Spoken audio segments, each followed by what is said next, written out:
Okay, Nigel. So overall, how would you say your experience has been? Overall, I say it's a pretty good experience. Yeah. I've never lived anywhere else besides Canada till now, so Hmm. it was.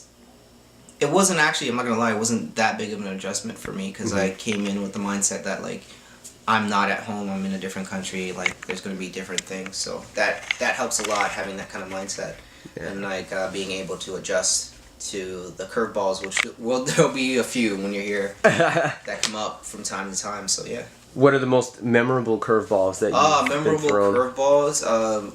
I People would tell me about the late notice for things, but I get a lot of those. A lot of time, like I'll be going home from school, or I'll be waiting to leave school, and then I'll get, we have to go to a dinner. The principal wants everyone to go, Yeah. and you already have plans, so you have to cancel. Yeah. But I Yeah. think the only really big curveball here is just a few issues with my internet not working sometimes. But Yeah. Yeah.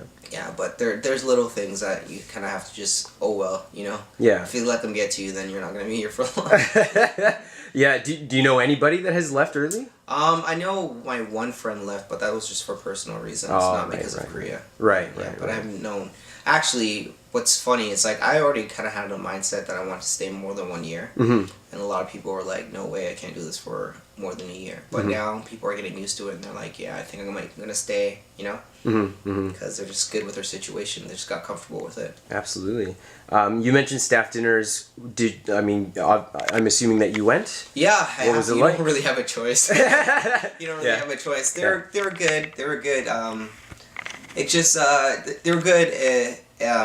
It's just funny. Me and my other friends, my other co-teacher, are Waygook, Waygook friends. Uh-huh. Waygook's foreigners for anyone who doesn't know that. Had this joke that you can go to dinner and sit with all your English co-teachers that can speak English fully, and the whole night they'll just speak in Korean. Once in a while, explaining what's going on. So Uh-huh. sometimes you have to deal with that, but they're fun. Usually, I know in my situation, my teachers try to make me feel a lot comfortable, right? So Cool. That's Cool. And how would you describe your relationship with your co-teachers? actually, it's good. It's good. Like I have no issues with my co-teachers at all. Actually, I have a actually really good relationship with my principal. Oh, really? Like Cool. every Wednesdays, I actually help him with his English. So Neat. like with my time off, and like he'll help me with my Korean. He's a really good guy. Really, really dresses a lot younger. He's an older guy, but he's really forward thinking. Cool. And would you say that there are a lot of benefits to having a good relationship with your principal? Oh, your principal is like the boss. It's like back home in North America, the principal is the boss, but the school board has the final say. In the Korean society, it's the principal who has the final say. So he decides your fate basically. So try to get in good with your principal. Yeah. Because if like me, I told him I wanted to stay in it another year, and the next day he went to the board and said we want Nigel to stay another year. So Cool. and that's just because he liked me. So a lot of people ask me, what are some essentials that I cannot forget to bring? And I always find that everybody has a different take on how to answer that. In your opinion, what would you say people should bring with them when they first come over? Deodorant. Deodorant, okay. Deodorant is super hard to find here. Really? Okay. Yeah, Okay. like think I'm down to my like last two here, and I wish I bought like 50. Like deodorant, I would say bed sheets are good too. Bring your own bed sheets; they're kind of expensive here. A lot of spices like oregano you can't get here. Stuff like that is really hard to get. Like things you think about it as things that you wouldn't care about. Like it's like, wow, why would I bring that, right? You might not be able to find here. So like they have like cinnamon and sugar and salt, but especially if you like cooking, you might want to have just for your own sake, bring like a collection of spices, and that stuff like that. Books aren't that hard to find. You just need to know where to look. A lot of plugs, a lot of converters. Converters from North American plugs to Korean plugs. Bring one or two of those. Those are essential too. Great. And how are you with Korean food? Korean food is like, I'm personally, I don't eat seafood, so but I do. I really like sogogi and sogogi beef, dakgogi chicken, and dweji. Dweji gogi is pork, right? I love that stuff. So I haven't had that much trouble with it. There's a lot of kind of unique foods on the street too that are very tasty. So, and if you do need a Western meal once in a while, if you miss like some Western food, there's a lot of good Western food in Seoul and in Incheon. You just need to know where to look. Yeah. And what are your main expenses? My main expenses are just like my internet and my utilities. Yeah, that's my internet, my phone utilities. Those are not like food or anything. Yeah, yeah. And would you say that you live comfortably here?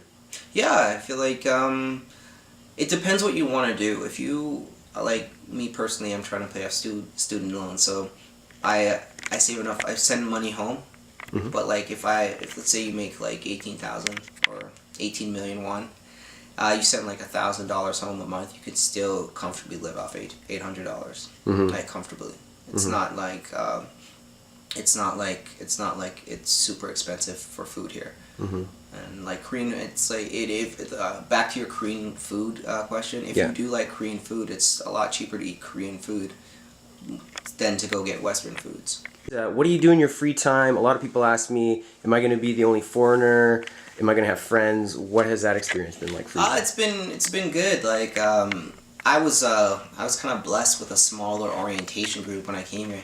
There's 30 of us from like Canada, America, South Africa, all the places that they recruit from, and we've stayed friends for like the 7 months. You know, like cool.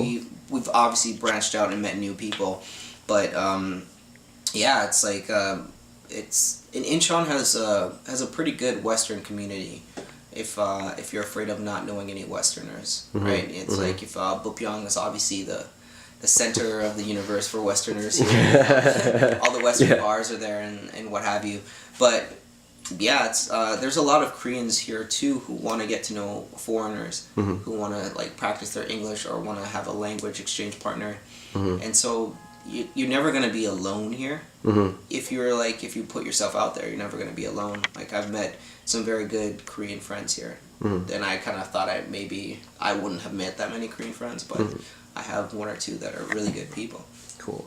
And can you speak Korean? I'm actually taking Korean lessons right now, and I actually beforehand I learned a little hello, goodbye, hello, hello, how are you, where I'm from, but now I can understand a little more than I could before, and like understanding how the language works. So yeah, I can conversate a little bit, like just to get introductions and where I'm from and my job and what I like and stuff like that. So great. And how has teaching been? And are the kids as well behaved as people think they are? No, Korean kids are not as well behaved. It's not like quiet all the time. You have to understand something, and it's probably gonna be, to me personally, it's gonna be the most important thing I could tell anybody about teaching here. Kids are kids. It doesn't matter if they're in Korea or North America or where they're kids, right? The 15-year-old kids, 14, 15-year-old kids, because I'm a middle school teacher. Like they have their attitudes. They're growing up. They're maturing. They're going through all that stuff you went through, right? I'm an all boys middle school, and everyone is kind of like a terror. Like, wow, all boys. Just like you kind of have to be stern with them. You have to be, you're the adult. They're the child, and just assert yourself.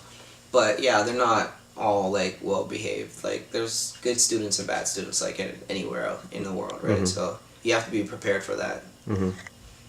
They'll try to pull fast ones on you all the time and then try to be cute. Have you had the chance to go to any festivals or visit any other parts of the country? Yes, actually, festivals.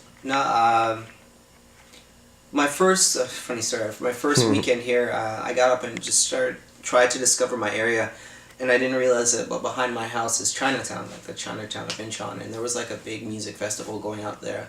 It was kind of lovely because I got here like late April, early March, and the cherry blossoms were just falling off the trees, and it was very beautiful. And I got to see the Freedom Park behind the behind my house in Chinatown, and there was this huge dragon Chinese festival going on with dragon dancers, and it was a huge parade.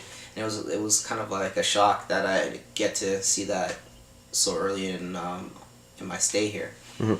And also, like, I've been to Jeju Island, and I've been to Busan, south part of the country, and which I loved in the summer. Busan in the summer is great because it's like the beach. It's like I guess you could say like the California of Korea, which is like nice beaches and just nice water. And Jeju is just like a very beautiful island with little islands that you can go visit off the coast of them. Have you gone to any islands off Incheon? Actually, yes, we went through. I can't recall the name right now. I'm sorry, but all the teachers in the summer were. We went on a boat cruise. All the Incheon teachers, and they took us around to different islands, and then they took us to this place called the English Village, which is like it's just like a really big English camp where like high level English students go, and then we met the mayor of Incheon actually, and stuff. It was really good.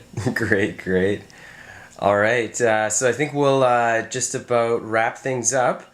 Any final thoughts or reflections that you want to pass along to teachers considering going to Korea? I think Korean would be an excellent opportunity for anyone who's thinking of becoming a teacher or wanting, or like me, just had always wanted to try something like this.